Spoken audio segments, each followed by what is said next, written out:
Many thanks, Luis, for this invitation to participate in the conference. I've been here yesterday, and I'm delighted to be back today to present the case of Interlegis. I apologize for any noise because my children are still at home on vacation, and there's a heavy storm falling over Brasilia. So you can imagine if you hear anything different, it's just that. So let me start by giving you some background. I'm the CEO of the Senate School of Government, and the Interlegis program is basically the outreach arm of the school. We are here to discuss devolved states and local legislatures, however. So what is the Brazilian Senate doing here? It feels a bit like I'm crashing the party. So actually, the Interlegis is an initiative focused on legislative politics, particularly on fostering integration, modernization, and transparency in states and local legislatures in Brazil. So we started some 20 years ago, funded by the Inter-American Development Bank, and the initial goal was to provide state and local legislatures with computers and internet access. Basically, a little less than 10 years ago, the partnership with the World Bank, with the Inter-American Development Bank, came to an end, and the scope of the program shifted. So we started to develop open source software aimed at promoting transparency, integration, and modernization of the legislative branch on all levels of the Brazilian Federation. So digital transformation is basically our core business, and is a particularly important one given the challenges we need to address and that we will discuss later in this talk. So in a nutshell, we develop these products that are used by some states' legislatures and by hundreds of local legislatures. We sometimes develop them on our own. Sometimes we make a program that has been developed by a partner available to the community, such as e-democracy. I'll talk about it later. And sometimes we build software in partnership with other legislative IT teams. So apart from developing these products, we also host them within the Senate's IT infrastructure for more than 1,000 local legislatures.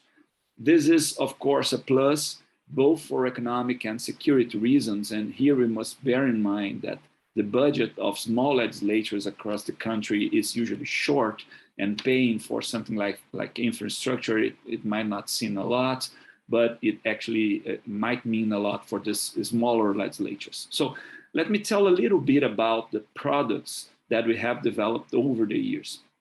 The first is the SAPL, which is basically a system for support of the legislative process, which is basically a system designed to keep track of the flow of the legislative process, allowing citizens and legislators to easily access any relevant information on the lawmaking process at real time. We also offer a customizable website, which allows legislators to share basic information on their standing rules, legislators in office, legislative schedule, committees, legislation passed, and so on. So this is crucial because the audit courts all over the country, they have been ruling that states and local legislatures have a duty to keep all legislative related information online, accessible to any citizen. This is what Brazilian law refers to as active transparency. So more than 1,200 local legislatures use both the SAPL and our customizable website, and that means almost 2 in each 6 local legislatures in the country. So we also offer a software called e-democracy or e-democracy, which is a platform developed by the lower house of Brazilian Congress, which allows participation in and interaction with the legislative process. This is not about likes and reactions. We are talking here about real interaction, such as posing questions during public hearings of committees, or suggesting a new provision to a bill, or even redrafting the provision that is already in a bill. So this is different from basically saying I like or I don't like a bill.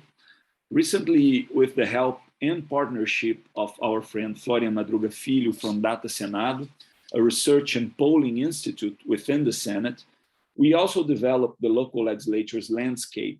In Portuguese, it's called Panorama do Legislativo Municipal. So you feel free to check this out. It's already online, and it's basically a software that articulates data available in several public and reliable sources to make it easy to find basic information on each of more than 5,500 legislatures in Brazil.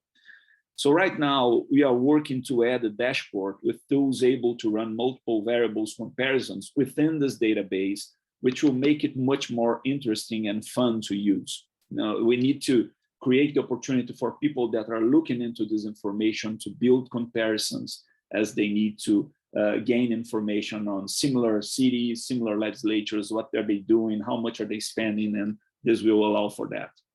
We also plan to add data on the part of the federal budget that is allocated to municipalities. Sometimes it represents a lot, a huge part of the budget, so it's really important to keep track of federal money running to local legislatures.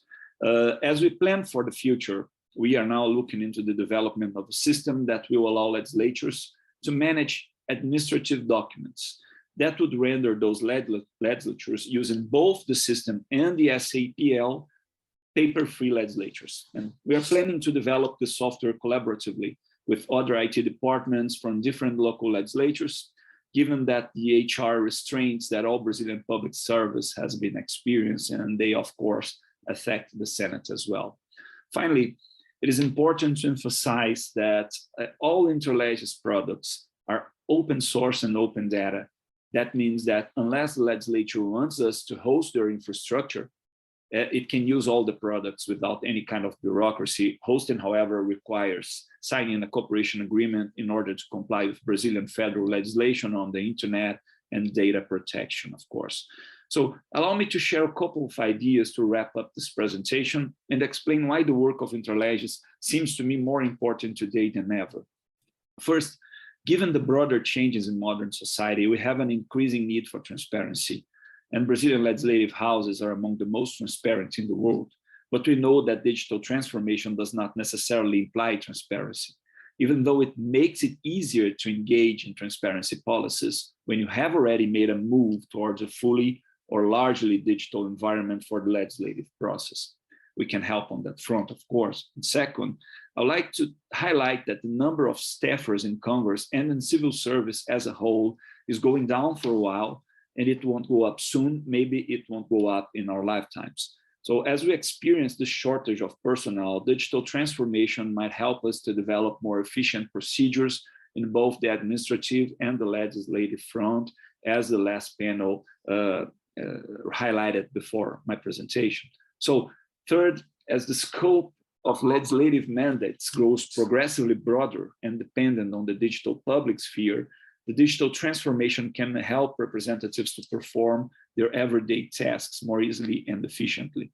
And finally, it is a safer and more sustainable way of dealing with a huge number of documents that any legislature should keep permanently in its archives. So, well, I think that's it. I hope you all find this useful, and now I'm glad to take questions or to clarify any aspect of the presentation. Many thanks.